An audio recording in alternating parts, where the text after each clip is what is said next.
Pengenalan Computational Thinking. Hai teman kece, coba tebak apa artinya computational thinking atau berpikir komputasional? Adakah yang bermata jeli dan melihat kata komputasional di sini? Jadi mungkin ada hubungannya dengan komputer ya? Iya, betul sekali. Jempol buat kamu yang sudah menebak dengan benar. Berpikir komputasional adalah proses berpikir untuk menyelesaikan masalah dengan efektif dan efisien. Dalam ilmu komputer, proses berpikir ini dilakukan sebelum mulai menulis coding atau pemrograman. Jika sudah direncanakan dengan baik, maka coding yang ditulis akan sesuai dengan kebutuhan dan dapat diselesaikan dengan cepat dan tepat. Tapi ternyata berpikir komputasional juga bisa dilakukan tanpa komputer dan tanpa internet loh.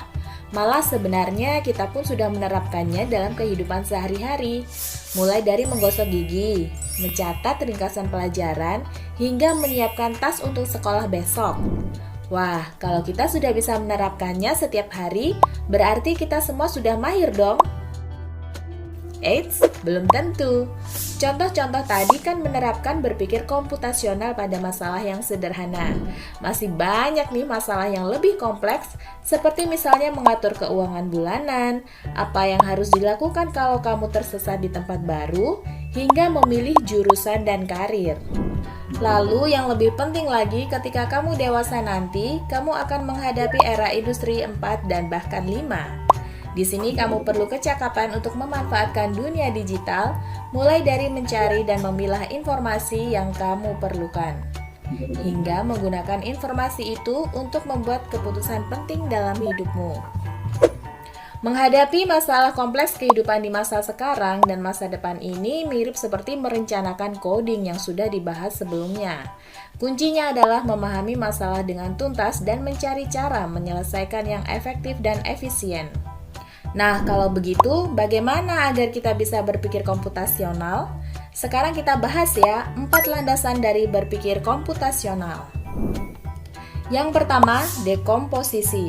Dekomposisi artinya membagi masalah kompleks ke bagian yang lebih kecil agar mudah diselesaikan. Misalnya, kamu ditunjuk jadi ketua panitia lomba 17-an. Maka, untuk memudahkan pelaksanaan, kamu bisa menunjuk panitia bagian acara, konsumsi, publikasi, keamanan, dan lainnya. Yang kedua, pengenalan pola.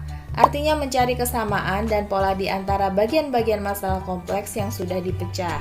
Misalnya, kamu hendak melipat dan menyimpan jemuran di rumah, maka kamu perlu bisa mengenali jemuran milik ayah, ibu, kamu, adik, dan milik bersama seperti spray, handuk, dan lainnya.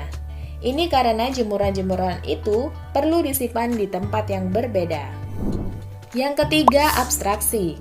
Artinya fokus pada informasi yang penting saja, mengabaikan detail yang tidak diperlukan. Misalnya kamu hendak menceritakan pengalamanmu berwisata ke luar kota. Tentunya kamu mengalami banyak hal dari mulai berangkat di bus, berfoto bersama, makan di restoran, menginap di hotel, hingga perjalanan pulang. Tapi nggak mungkin kan kamu ceritakan semua kejadian dengan detail pada teman-temanmu. Pasti mereka bosan kalau kelamaan. Jadi kamu harus menyaring beberapa kejadian yang menarik saja untuk diceritakan pada teman. Yang terakhir, algoritma. Artinya membuat langkah-langkah penyelesaian atau membuat aturan yang diikuti untuk menyelesaikan masalah. Misalnya kamu diberi daftar belanja di supermarket oleh ibu. Ada minyak goreng, telur, roti, sayur, dan kopi. Lalu kamu harus buru-buru karena ibu sudah mau memasak dengan minyak goreng itu. Nah, kalau seperti ini, satu cara yang efisien misalnya mulai dengan mengambil barang yang paling dekat dari pintu masuk hingga terakhir yang paling dekat dengan kasir. Nah, itu dia 4 landasan berpikir komputasional yang perlu diterapkan untuk memecahkan masalah yang kompleks. Lalu berikutnya, apakah ada cara untuk mengasah kemampuan berpikir komputasional? Tentu ada. Selain bisa coba kamu terapkan ke masalah sehari-harimu, kamu bisa juga latihan soal untuk mengasahnya. Misalnya, gurumu akan memberikan soal-soal computational thinking di mata pelajaran matematika, bahasa Indonesia, dan IPAS dalam kurikulum mereka.